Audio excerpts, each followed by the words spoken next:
Welcome to the Shower Epiphanies podcast, where we explore your hidden thoughts and desires, revealing your greatest drop the mic moments. Now, here's your host, Art Costello. Welcome to the Shower Epiphanies podcast. Today, my guest is Heather Breedlove, and she's from Atlanta, Georgia, I believe. And she is the author of Shine Your Bright, Chief Financial Officer of Keyston Brothers, and co-founder of Choose Goodness. Her success is on the rise. She's a super girl. And like so many of us, she grew up striving for the perfect life, a fairy tale romance, and a successful career. While working her way through the checklist of accomplishments, she found a disconnect. The person she was at home was not the person she was at work, or even the person she is. She was playing the role rather than participating in life. She found excitement in her bringing her full self to every aspect of her life. And through her book, Shine Your Bright, she hopes to find peace and courage so you can do the same. All too often, life throws us curveballs, or we end up on autopilot, ready to implode. We find ourselves burying our feelings just to keep everyone and everything around us afloat. It is time to start to release some of the pressure and get to know yourself again. With Heather's help, you can start to remember the real you and unlock the emotions you have held so closely all this time. The need to have closure in any given situation is sheer human nature. And when it comes to romantic relationships, this desire skyrockets. Has your previously failed relationship left you in immense pain? It's not uncommon for people to shy away from a new relationship after their first one fails miserably. The fear of the unknown makes them hide in a shell to prevent any future heartbreak. Relatable? Despite wanting to love and be loved, you can't take the plunge if your mind and heart are still locked somewhere in the past. Maybe you aren't aware of the power of releasing the past, or perhaps you don't know how to do it. Art Costello in his online course teaches the art of moving on from bad places to happier, more stable ones. This course can change your life for good, helping you beat all kinds of negativity on the road to eternal bliss.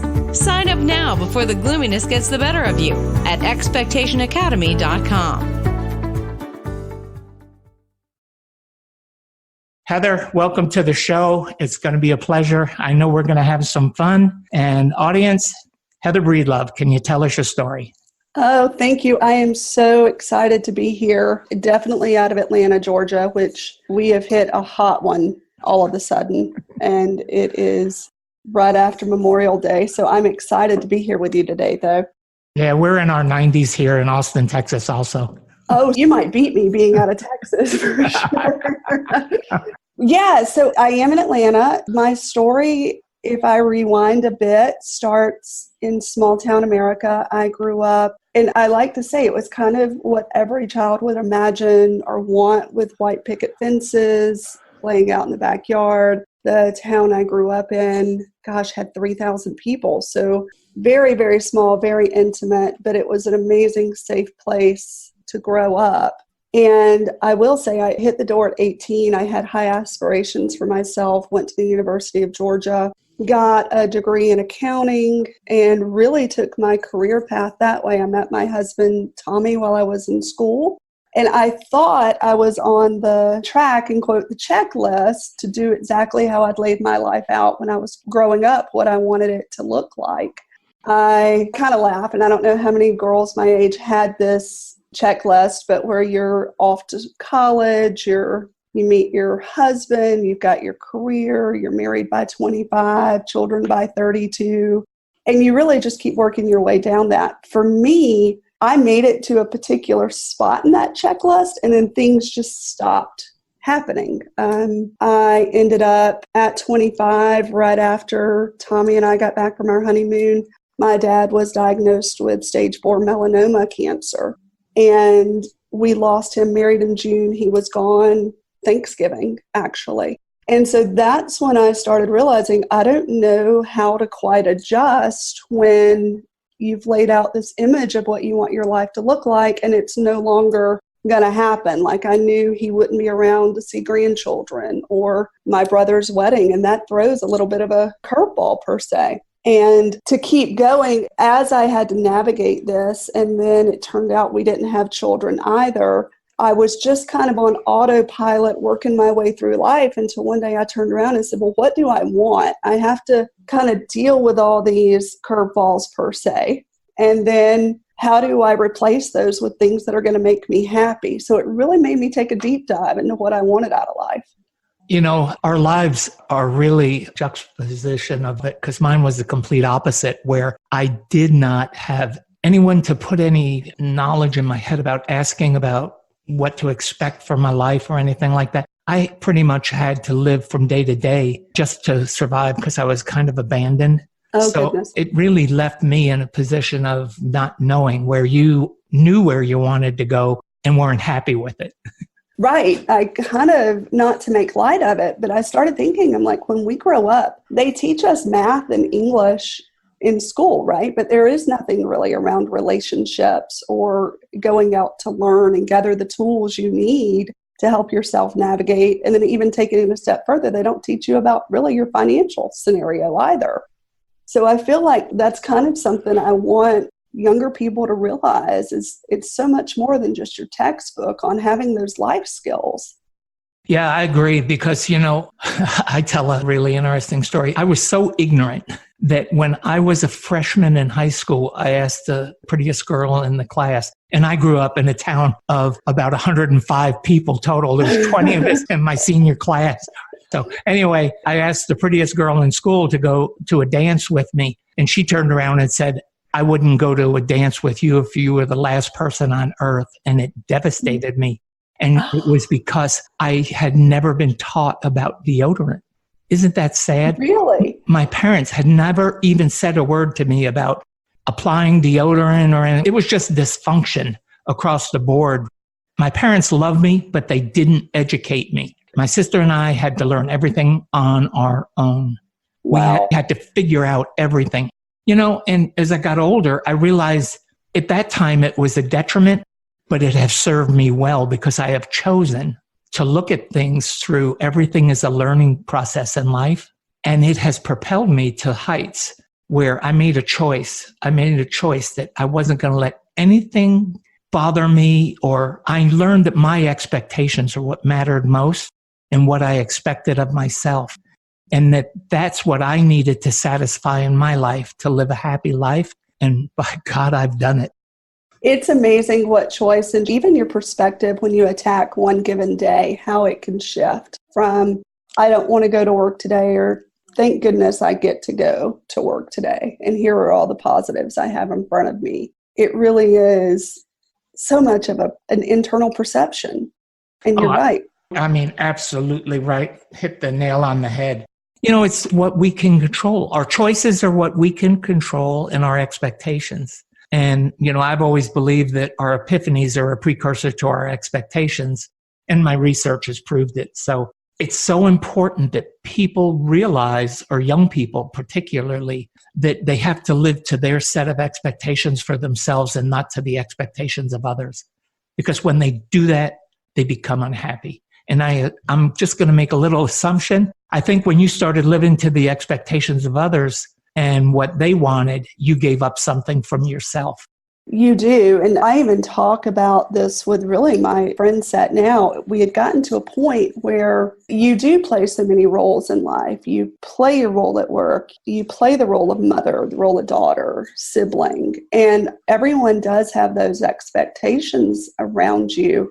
And I particularly, the way Shine Your Bright was even born, is I particularly got to a point where, you know, it's not happily ever after. So even as we're going through, Tommy and I had hit some rough patches in our marriage, even as we're navigating through that, it's still, what can I do to make someone else happy? And then you just slowly, those little pieces of you that you used to know so well, they just start to tick away. And it gets to the point where if you go out to lunch alone, do you even know what you want to order anymore? Because you've been so engaged with trying to keep everyone else around you happy. And I've seen, you know, women just sit down and you finally hit your breaking point and they're just crying on you, like, where do I even go from here? And with Shine Your Bright, what I was able to do is really go just to ordinary, and it is a journal format, but it's imagery, where you can go to an ordinary everyday picture And there are some prompts around that picture to really start to, quote, introduce yourself to you again and start in little, small, private spaces, building up that confidence so you do know who you are. Yeah, I think that's one thing that's important for people to understand is, I always say how do you eat an elephant? You eat it one bite at a time. And you've got to segment and really tackle the most important things first that you want to change and, start to regain. You can't do it all at once. Life just doesn't work that way. I mean, we always laugh. You could Jerry Maguire it, right? And just kind of drop everything and walk out. But chances are a day later, that's going to take a minute to put back together. That is the truth. So what else do you bring to us in Shine Your Bright? So I've got the journal I'm looking forward to. I've got a couple more in the series coming out, one revolving around sickness, which is very close to my heart, where it's really, so many of us end up sitting in a hospital waiting room, right? When you're waiting on a loved one to go through, or if they're there for a while, and it's scary sitting there with your own thoughts. So my second journal is coming out, really involves around that sickness and navigating the transitions of illness. So I'm excited about that. I also, since where we had talked about having to go out and build your toolkit and learn a lot of things, my husband and I are also working together really in a space to help couples too, and to coach through the transitions of marriage. So we have a lot of exciting things on the horizon. Yeah, that's really exciting because I think one of the truths that you spoke that I really liked is that in school we're not taught any of life skills or any financial skills. And those are the two biggest things in our life that cause dishevel. And destroys marriages. Financial dishevel just will destroy a marriage faster than anything. The second is not knowing how to just navigate through the everyday, expectations of marriage and relationships and all that. And I love it you're doing journaling because I think it's a really, really effective way. I teach an online course on how to master your expectations. And a heavy part of it is journaling. I do an interactive journal. Oh, nice. Yeah, during the course. So it's really, really good. So I'm glad you're doing that. And it's amazing what comes to the surface, right? Where you really, a lot of times you can go back and say, oh, wow, I do feel that way. And my best friend and I joke, we're like, once I tell you about something, that makes it real, and that means I have to deal with it. And that's kind of the way a journal is, right? Once you write it down, you are admitting it to yourself, and then it's kind of out in the open for you to navigate. Yeah, anytime you write anything down, you can hold yourself accountable and others can hold you accountable to it. And that is really the true key to success, accountability, because so many people have, and I tell people, your expectations can stay in your head, but that's all it is, merely an expectation. An expectation comes to reality when you hook it with an action and make it accountable. That's when it becomes a reality. Absolutely. And it's so much easier for us to hide behind kind of that mask, right? And being your true self when it's all tucked in and nobody really knows about it. Yeah, you don't have your authentic self. Yeah, you're not accountable to anybody. So, and I think that that's part of the reason why it's so important to be able to identify your expectations and what you want. I think even more than your expectations, what you want. Because once absolutely. Once you know what you want and you really, really get it clarified and then work towards making it happen, things change in your life. They just really do. They do. And it's so, I think what's scary is as I was getting older too, I don't know if you have any experiences this way, but it was just so easy to go through a day without setting an intention about what you want out of your life, and not necessarily bucket list items. That's certainly part of it, but really imagining, what do you want your life to be? How do you want to feel that day? And not turning around in 50 years saying, I spent an hour in the car commuting every day and I did it for my family and hopefully I didn't miss out on my life in the process. It's that weird intention setting to make sure that it's all available. And like my dad, when he passed away, he was 52. And I think that really left a mark on me to say, I don't want to do necessarily like he did and say, when I retire, I'm going to live my life, but really have it all in front of me to be excited every day. Yeah, when I was 9 and I was feeling so abandoned, and it came about in a really odd way, but it was not the traditional kind of abandonment. But I think we all have these incidences in our lives where we have a come to Jesus with ourselves and say, hey, and I think it happened to me at 9 because I went to the top of the hill and laid on my back and had a conversation with God and asked him what was going to become of me. And I set the intention at that point in my life that I was going to be happy, that my happiness was my intention for my life. And I have gone through life, one of the happiest people you will ever meet. And I've done everything I've ever wanted to do. I've worked in the entertainment business. I've played semi-pro baseball. I've been a counselor, mental health counselor. I went to college. I went to Vietnam as a Marine. I've done everything that literally I always tell people the day that God decides to take me, and, I can honestly say I've lived the happiest life there is.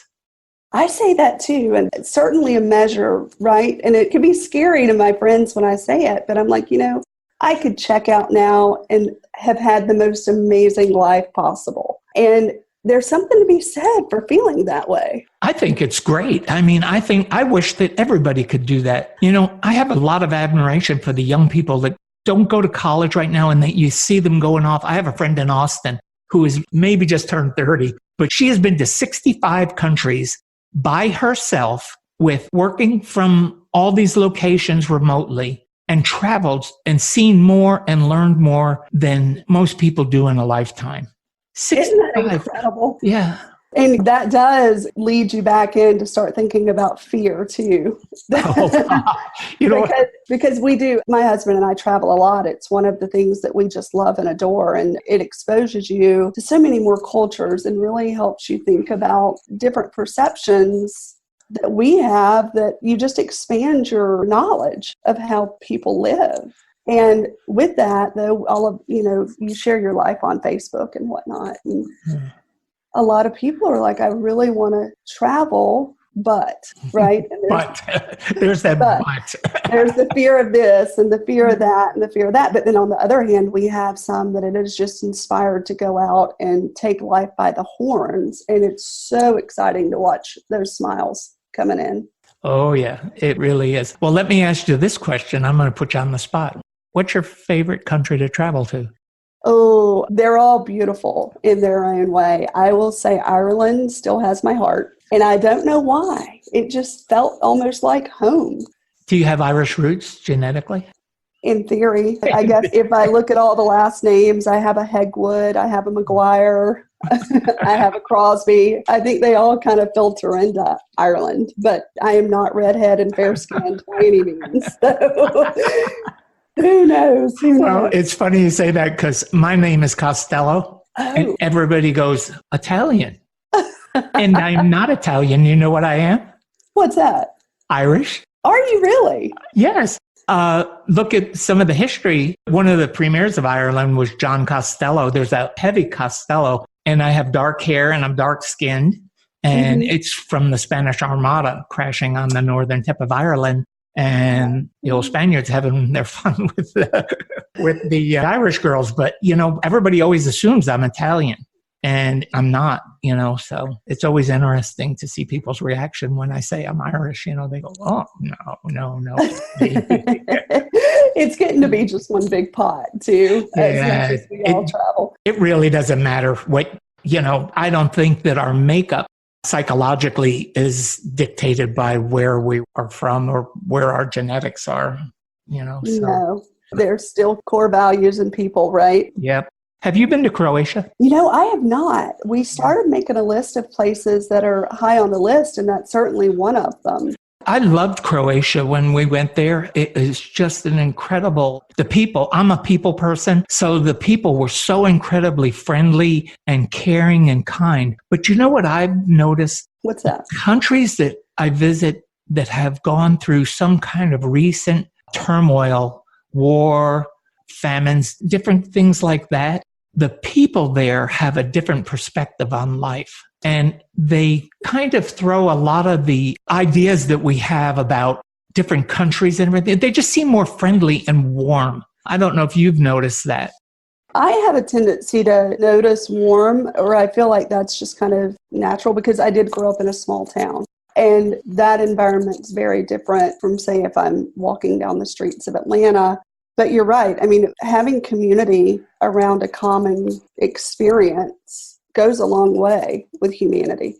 Yeah, I mean, it does. I think maybe being from the South, because I notice when I go and travel in the United States, I can go to certain parts of the country, and I won't name them, that the people are more standoffish. And even though the cultures in those places, and I'm thinking of two, even though the cultures there are very diverse and everything, because I can't go anywhere without talking to people. I mean, I know no strangers. I have no strangers in my life. If I meet you and we bump into each other in a grocery store, I'm going to know everything about you within the next 10 minutes. And I draw that of people, and I think that they just see that I care and all that. But I think that's part of just the makeup of who we are in the South. I think we just seem to care more. And curiosity. I'd love to hear, and it sounds like you do too, about what other people think makes them happy, what their struggles are, and really, because once you can get in and have that conversation, it is a mirror, right? And you start seeing how you feel about your life or your perspective of your life based on their experiences too. Has anyone ever inspired you to discover a happier, healthier, and more fulfilled you? It is a magical experience, isn't it? Inspiration is indeed very powerful, yet it's often undermined. It can lift you from the ground to the sky in no time. Have you ever thought about returning the favor by inspiring the people around you? If you don't think you have it in you, we have good news for you. Art Costello's online course has everything you need to learn to supercharge yourself and shape your character into a powerful personality. Get ready to discover your strengths and unleash the creativity within. Don't believe it? Check it out yourself by signing up for this life-changing course at expectationacademy.com. That's expectationacademy.com.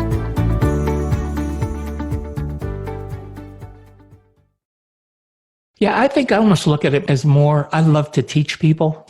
I love to, and no better way than through stories, being able to teach people that they can overcome things. When I lost my wife to ovarian cancer 13 years ago, for 3 years, I was devastated and I lost myself and had to find my way back. And, when you have so many experiences in our lives, it really gives us the opportunity to share those. Mm-hmm. If we don't share, what's the sense of being here? I mean, I think life is all about sharing. Absolutely. Was there one thing, like after that 3 years, was there one particular day you were like, today's the day for me to integrate back into the world? Or was it smaller than that? Yeah, my kids slapped me upside the head.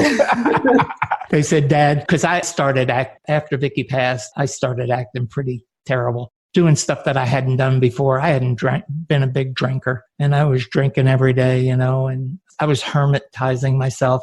We have a ranch outside of Austin, and I stayed at the ranch and really isolated myself. And they just came and said, hey, Dad, you promised, that you wouldn't do this, and you told Mom you wouldn't do it, and you turned right around and did it.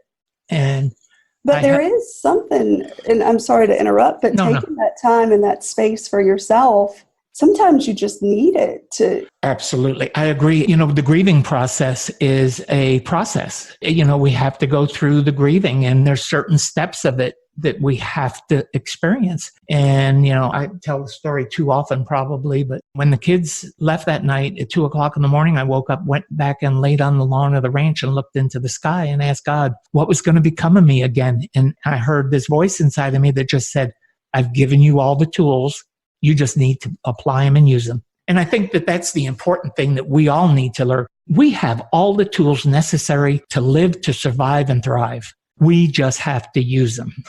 And a big part of that's just feeling it, knowing what your soul and your body are telling you, right? But we can stay so busy that we don't notice it. So when we do get hit with their sickness or grief, it is painful because we're not used to taking the time to feel those emotions. You hit it right on the head. One of the most important things, I think, and I'm going to ask you this question. How much emphasis do you put on trusting your gut feelings and reactions? I inherently on everything, Art. And to the point I've even learned, and like Tommy, my husband, he's a really quick thinker, and he'll ask me a question and it'll take me a minute to process because I've got to like let my head process. I got to let my emotions process. And he's like, it's a simple yes and no. And I'm like, no, just give me a minute. But I've learned to just give myself the space, because if you get it wrong, that just means you got to do it twice. Exactly. And I also thought, I started exploring when I put this together, I love living and happy. I thrive on laughter. I want that uncontrollable laughter to tears. Like that is my favorite emotion. But then when I started going into what are the emotions and how many do we need to understand and how many do we need to feel, that was only 1 out of 8.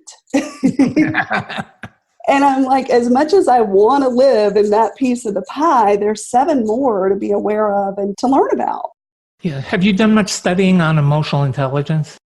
I have. And gosh, it seems like Emotional Intelligence, the book, I read maybe a year and a half ago. But I'm going to rewind. I've got a thought coming to mind.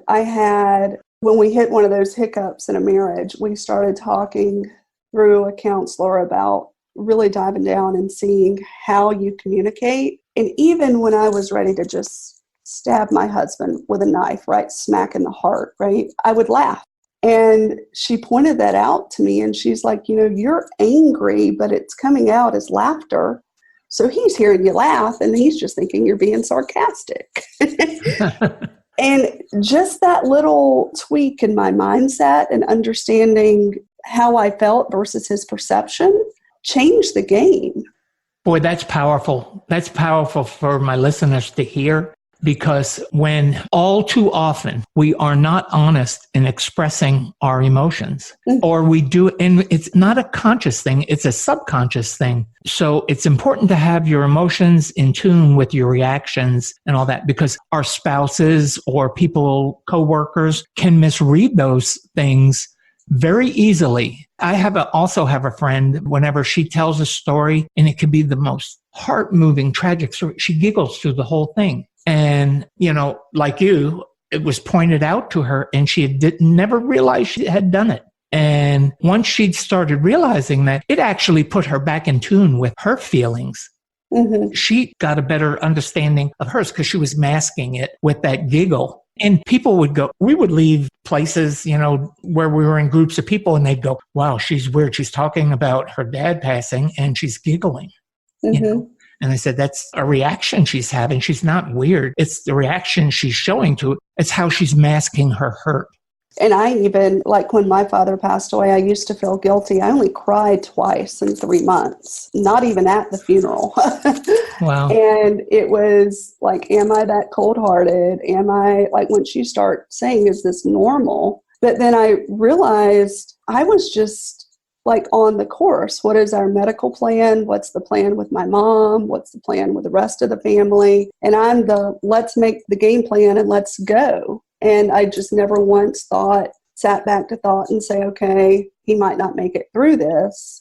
And even if he doesn't, I'm a doer. I'm like, what's the list? What's got to get done? Let's just make it happen. I'm a doer, but the thing that I think, tell me if this resonates with you. I think your background, I read somewhere, is in financial planning and all that. And I'm by trade, I'm a CPA. Who would have thought? There you go. Yeah. Because when you're a CPA, you have a methodical plan of action that goes through, and it's like having QuickBooks in your head. You just go, it's this, and this. Right. And there's a lot of people, engineers are the same way. Engineers have this same thing. For me, I've always, because I had to when I was so young, I had to live in the moment, and I had to make every moment matter to me. And by doing that, I've just learned, and I talk about this often too, is in Vietnam, we never knew what was coming next. As a Marine in combat, you never know what's going to hit you next. And you have to live in the moment, because you have to focus on that moment in that second. You have to encompass everything that's around you. So I think when I was 18 in Vietnam, that I learned that was really important to be aware of your surroundings and your feelings and your emotions. I'm a crier. I mean, I can watch a Lassie movie and cry. I mean, I can watch a Budweiser commercial and see those Clydesdales with a dog, and I'm bawling like a baby. I love it. My wife would not go to the movies with me because I would be only one in the movie theater, and you would hear. And our friends would always say, "Oh, there's Art crying again." That's beautiful, though. It was embarrassing sometimes, and but for me, can you imagine being a Marine and in combat and tears running down your face and you're sobbing? But it's my release. It's how I release and process. It's part of my process gear. And the only thing, when people judge you, right, that's them having to admit that they're in a fearful situation by looking at someone else's tears. To me, I've never been ashamed of it. It never has bothered me. It's just part of me. I learned to accept it early. I played baseball. I was a catcher. We'd win a game and I'd be crying. We'd lose a game, I'd be crying. That's awesome. And it's not during those times. It's more tears than it is actually sobbing. If something hits my heart, people ask me all the time, "Are you an empath?" Because I feel things, and it just brings a flood of emotion to me. But I always say, no, I don't think I'm an empath. But I interviewed a lady a few weeks ago and said that I think you are. So I don't know. Oh, well, are you going to do more research on it to find out? No, I'm just going to be me. I love it. I love it. That's kind of been my philosophy all my life. Not everybody's going to like me or love me. I don't want to be liked or loved by everybody, but I do want to be able to teach everybody their uniqueness and their beauty, and that they have something to give. Every single person. I don't care if I'm in New York City and Harlem, or I'm in Beverly Hills amongst movie stars. Each and every one of us have something that we can give this world and share with this world and teach. And that is what brings my joy and happiness, to be able to facilitate it, to be able to act with it. And I sense that you do too. I think that's incredibly beautiful. And it is. So many people, and because we've been there, we get so caught up in life, we stop seeing what our superpowers and what our true gifts are. And sometimes it's nice to have those people that can just point it out to you. So many of us are starved for good conversation and attention, and it's imperative. I mean, it's like a lifeblood. Yeah. When I spoke at Harvard, one of the things I talked about was the two things that every human being requires, and that's love and validation. We have to be loved and feel loved and be able to love. And then we have to be able to validate not only ourselves first, but we can then validate others in what they're doing. The two necessities that we have as humans. And when we learn that and start living it and doing that, our world would change. I mean, all the political crap that's going on, all the fighting and everything else, it absolutely produces nothing. There's no good ever going to come out of all this. Right. I try not to engage with it, and I try to just stay my course. Someone told us once, they're like, if it's big enough in the news, you'll hear about it. So you don't need to go seek it out. Yeah, I don't seek it out. I'm like, I love that. I don't seek it out, but boy, one of my favorite books growing up was The Secret Life of Walter Mitty. So I love to dream and I love to fantasize, and I would love to go to Congress or something and just go in and be able to have a Walter Mitty moment and change the whole culture of Washington, D.C. You never know. It could happen. Yeah, you don't. Well, if you don't believe it can, it never will. But if you believe it can, it could. It just shows up. It's one of the most amazing things. Let me ask you another question. Okay. Have you had those what-if moments in life? Ooh. Like, you mean looking toward the future? Like, what if this happened? No. Well, I call what-if moments are just things that we just kind of, what if I had done this? Or what if I had done that? Would this be different? Would that be different? Because I think that what-if moments, some people spend a lot of time on what-if moments, and they have absolutely no bearing on our life whatsoever. Well, I don't. And I've been very fortunate. I don't even play in regret, Art. I mean, there is one time in my entire life that I can remember that I regret. and I was 15. So I will cut myself a little slack. But I don't. I kind of have a sneaking suspicion that you and I are very similar. And I think if we explored it further, that you also live in the moment a lot. You're focused on the moment more, because if you look back and regret, there's no purpose in it. If you look forward and wish, you're not getting it done. You're a doer. You're in this moment about doing this moment. And that's what matters. It is. And I do thoroughly believe, too, where we even touched on some of the, if you say it, it could happen. I thoroughly believe that if you start putting things out and say, I want this, I can feel it coming, that it can just come into your life, too. So, do you know that's why our expectations are so important? Because when we start expecting, we're putting out energy waves, and the research that's going on at numerous universities, Harvard and University of Texas and Georgia. And I mean, there's so many universities that are doing research right now into how this energy in physics, how this energy actually moves our lives. My next book, if I can find the time to write it, is going to be Quantum Expectations. Well, that's a good title. Because I believe at 9 years old, I put out, and when I spoke at Harvard, one of the things that really resonated with some really brilliant people there, I had a professor tell me, one of the incredible things about you is I have done research on people that have these thoughts and they come true, but you're the first person I've ever seen the complete cycle that you lived, because I'm going to be August 26th, I'll be 72 years old. And I have lived the complete cycle as from 9 years old, putting out this vibration on top of a hilltop and asking God what was going to become of me, and having it come full circle through all the cycles of life, all the way back around. I tell people to be patient. And I'm sorry I've taken up so much of your time talking about me. No. But, you've really intrigued me and got me stimulated. And, when I've lived this complete circle and I'm coming to the fruition at 63 years old after my wife passed, and I had to go out and start over in my life and reinvent myself or transition into a new phase of life. Most people would have said, forget it. I'm 60 something. I'll just collect my retirement and I'll just live my life the way it is. I couldn't do that. Something inside of me, when I got up off of the ground at my ranch and had asked God what was going to happen to me again, and I heard that voice say, I've given you all the tools, just use them. I took it to heart. Use what you've given me.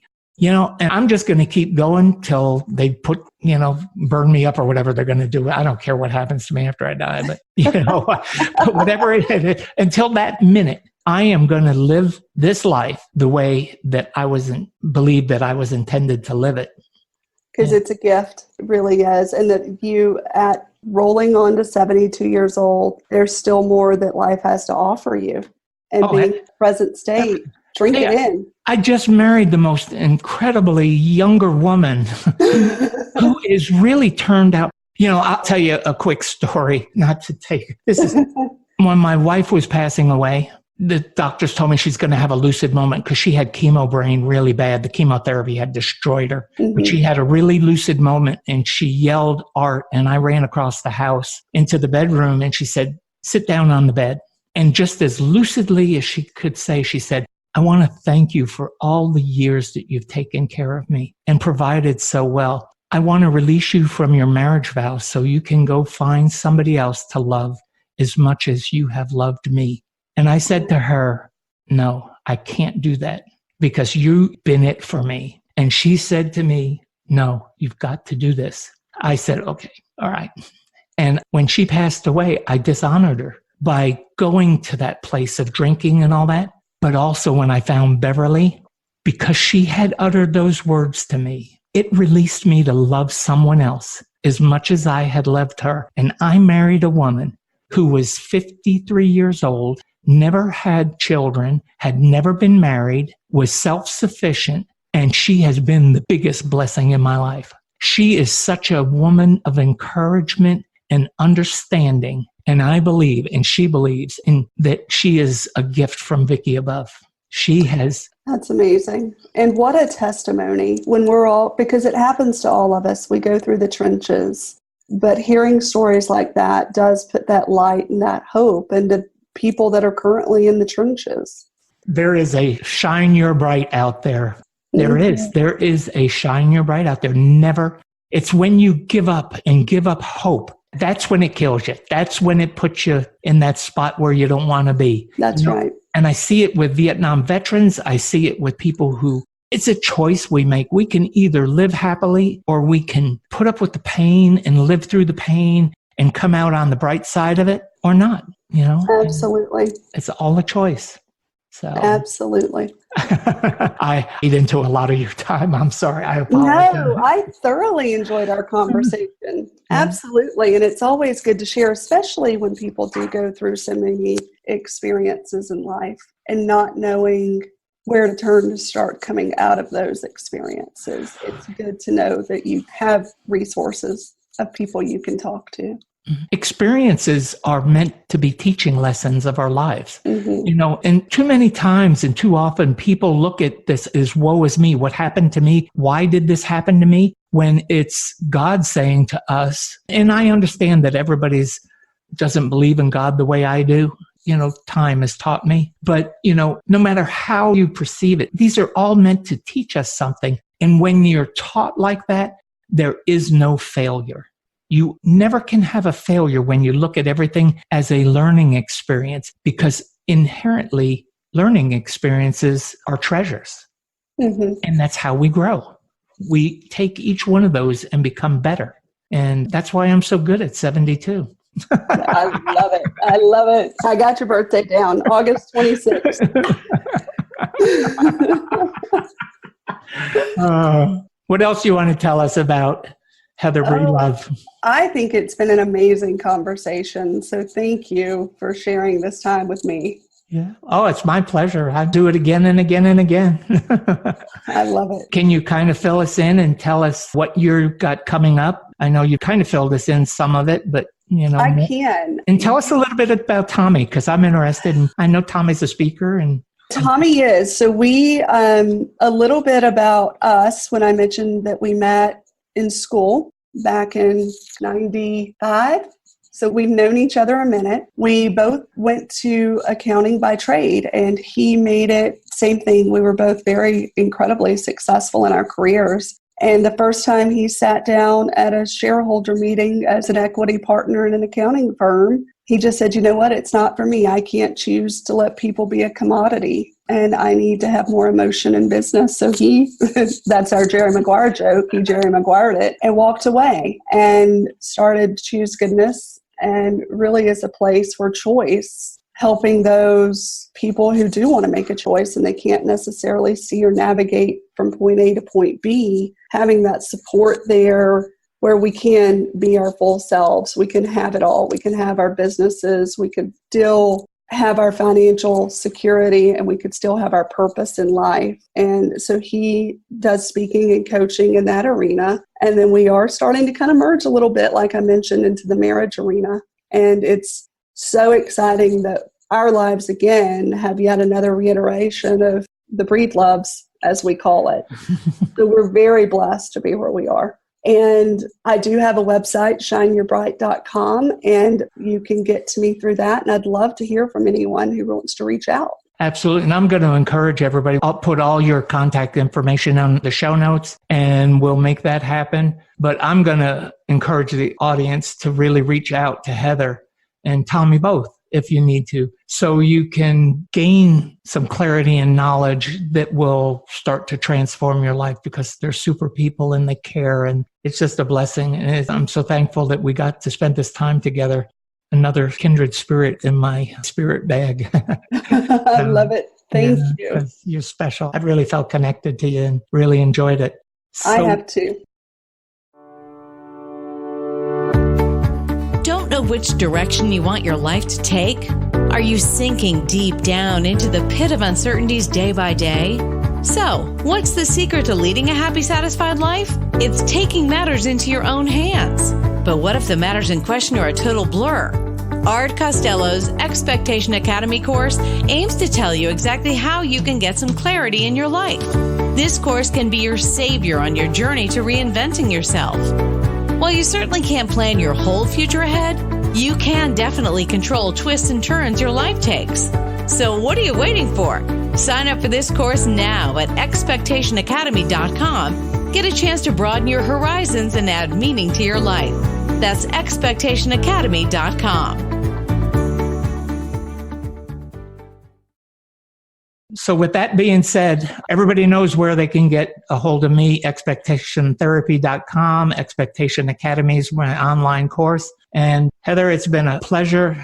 Just can't wait till we do this again and all that. And Heather White, you can take us out of here so we can get back to our daily routine. Everybody, thank you. Thanks for listening to the show. Drop us your comments and questions with what you want answered on the show. You can subscribe on iTunes and Binge Network. You can also get more information on the website, expectationtherapy.com.